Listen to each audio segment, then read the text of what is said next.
for me. Work for me. Hey, what's happening, guys? Just a quick little dyno run on a GSXR1000 K3 just for diagnostic purposes.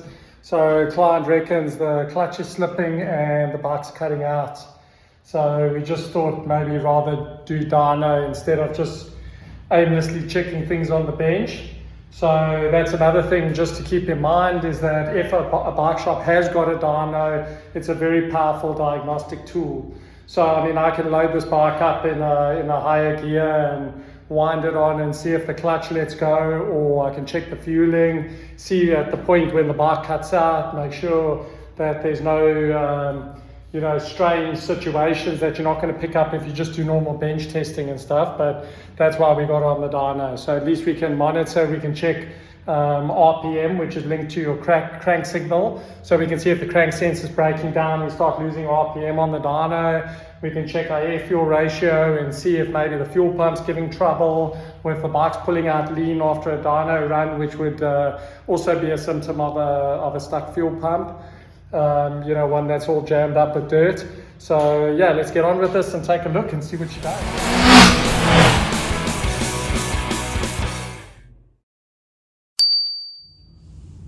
So this is the GSXR1000. You'll remember that obviously I built a turbo bike out of one of these. I've also raced one of these in regional superbikes back in South Africa, and they are decent bikes, man, I'll be honest.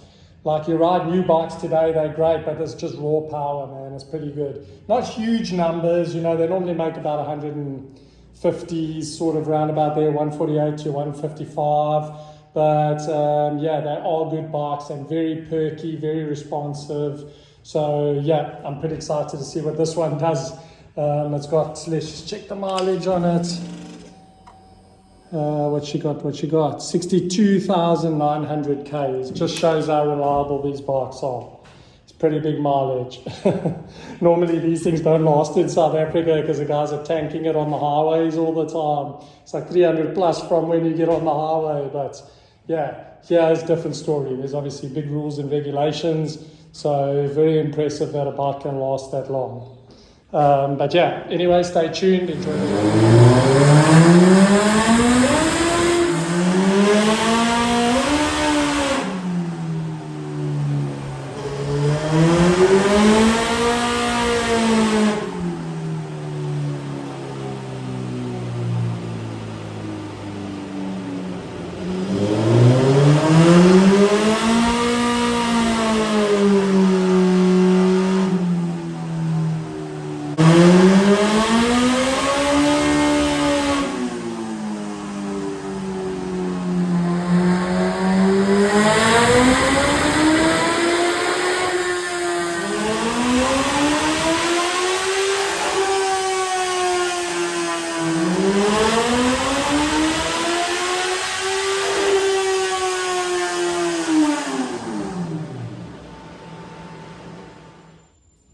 Okay guys, so as you can see, I basically put load on the roller and I wound it up to the load, and you could see that the clutch was slipping when it was cold, but obviously as it gets some heat and expands, it bites up and stuff, which allowed me to quickly find the other problem, and the other problem is, as I suspected, it's the fuel pump.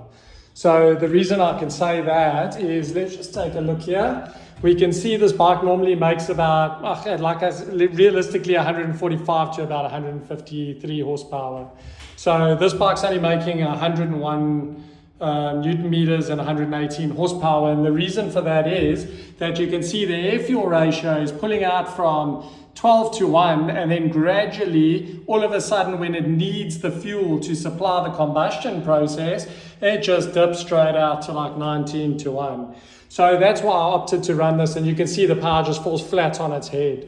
So obviously the fuel pump's very blocked up. We've got to attend to that, put a new clutch in this bike, and then we'll probably just put it on the dyno so that the client can get a before and after graph. Yeah, hope you enjoyed that, guys. You can see how a dyno is a very powerful diagnostic tool. So if you can, and your area has the facility to be able to run a bike on a dyno, it is certainly a very quick way to pick up problems with a bike in comparison to, just wasting time on the bench. for me.